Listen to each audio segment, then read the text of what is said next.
Hello, friends, it's Mr. Jim, and welcome back to Kid Short Stories. Today's story, we are going to bring back Felix and Ezra's amazing story about how they got turned into ants. Have you heard this one? Oh, it's one of the all-time favorites of all the listeners, so strap in, get ready for this one, and right now, smash the follow button so that you don't miss out on any of our stories. Are you ready for today's adventure? Me too, let's go!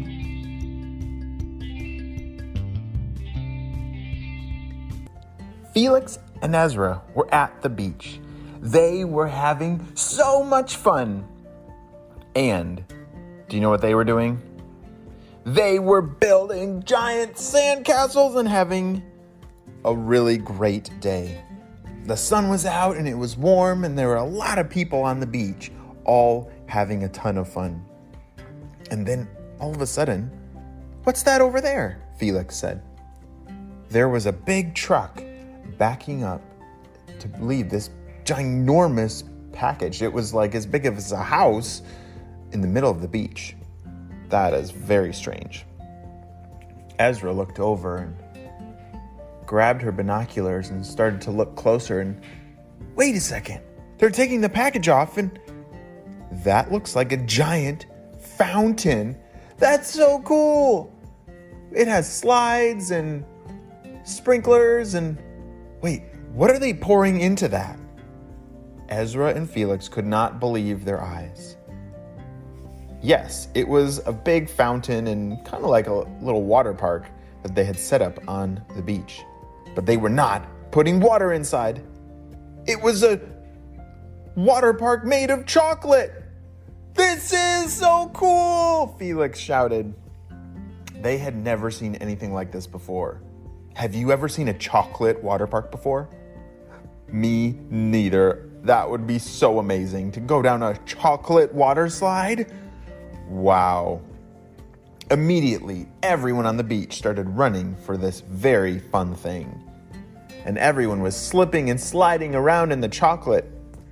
And there was a special fountain for eating chocolate. And so you could run over to the fountain and it would spray you in the face and cover you in chocolate. Talk about a ginormous mess. Well, Felix and Ezra and everybody else was having a really fun time. But it was about time to clean off because they were getting very sticky. And Felix said, "Hey, Ezra, I feel kind of funny. Like ever since I ate that chocolate. Whoa, I kind of got the wiggles. Like something. Wait, what's happening? Whoa!" All of a sudden, Felix, Ezra, and everybody at the beach turned into ants. What happened? Ezra, where are you? Felix was looking all over. There she is. Ezra, are you okay? Felix, you turned into an ant. You did too, Ezra. What happened? Apparently, something terrible. I think this was a trick of some kind. I think the chocolate was poisoned. And it turned everyone into ants. This is not good. Because I bet more people are going to come to play in that chocolate fountain. Because who wouldn't want to play in the chocolate fountain? Yeah, everyone's going to want to do that. But then when they play in the chocolate, it turns them into ants. And no one's going to be able to warn anyone.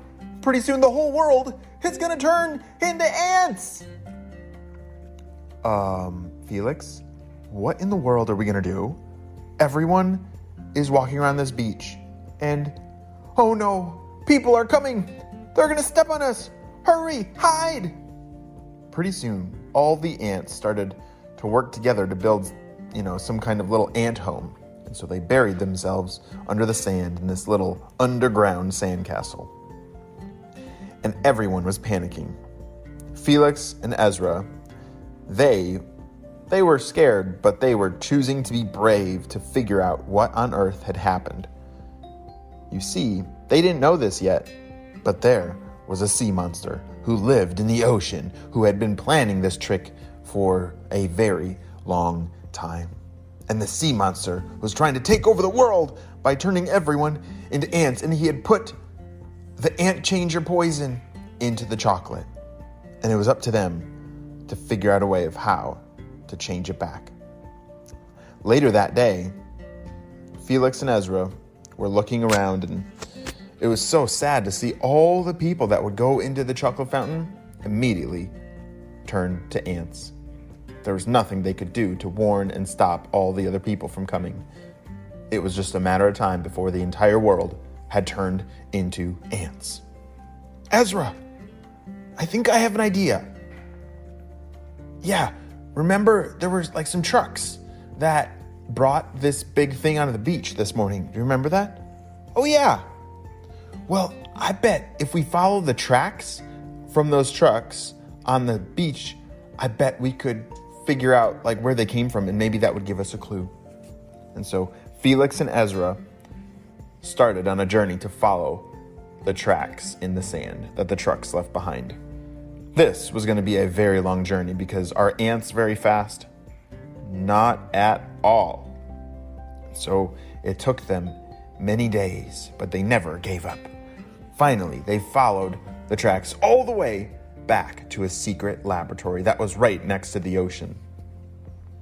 As they crawled inside and started to look around, they saw all these people dressed in bright orange and yellow gear that looked like they were leaning over and talking to something in the water.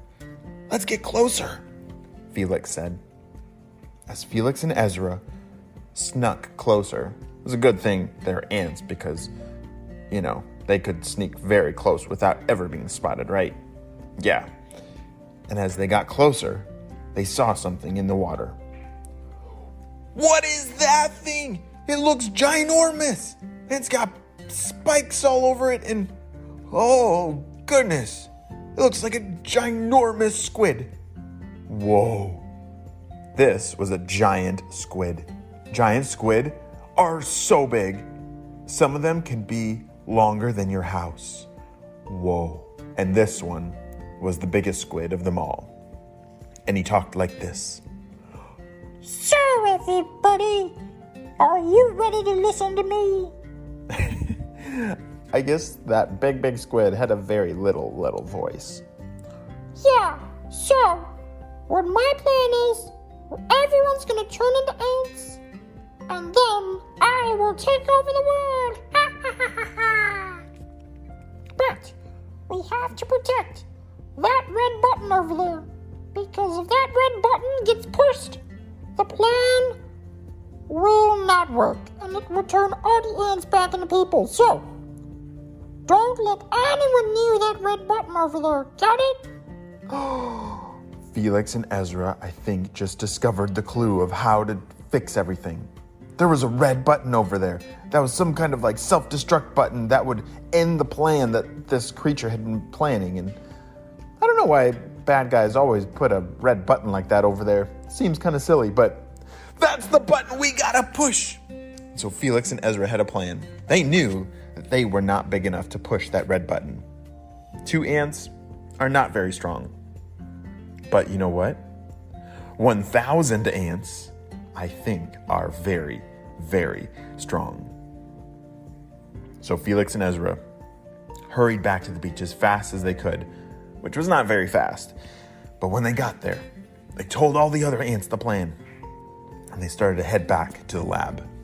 But this time they had to be a lot more sneaky, because 2 ants are easy to hide, but 1,000 ants? Yeah, you gotta be a little sneakier about that. So one by one, they climbed up to the roof of this building, and they were all gonna jump on the button at the same time, so there would be this big force to push the button down.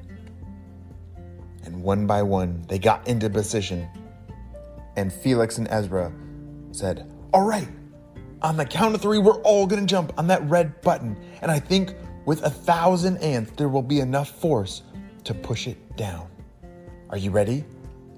And just then, the guards looked up and saw all the ants up there, and they shouted, "There's ants on the ceiling! Hit the alarm bell!" Woo, woo, woo, woo. Felix and Ezra shouted, jump! And just like that, as the alarm was sounding, woo, woo, woo, 1,000 ants fell on top of the red button. And it worked! One by one. All the ants started popping and turning back into people. Hurry! Let's get out of here! The bad guys shouted. We did it! Felix and Ezra saved the day. Not only did they get to, rescue all the people and turn everyone that were ants back into humans, but the rest of the day that meant that they could play in that chocolate fountain without fear of turning into an ant again. We'll see you next time on Kids Short Stories. Bye!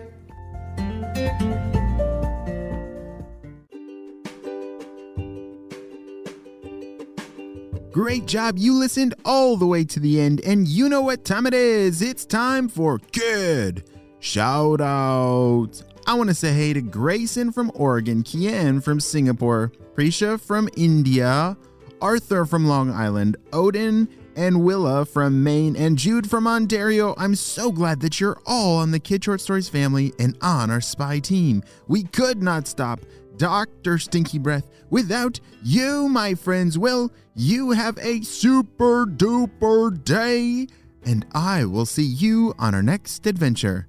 Bye!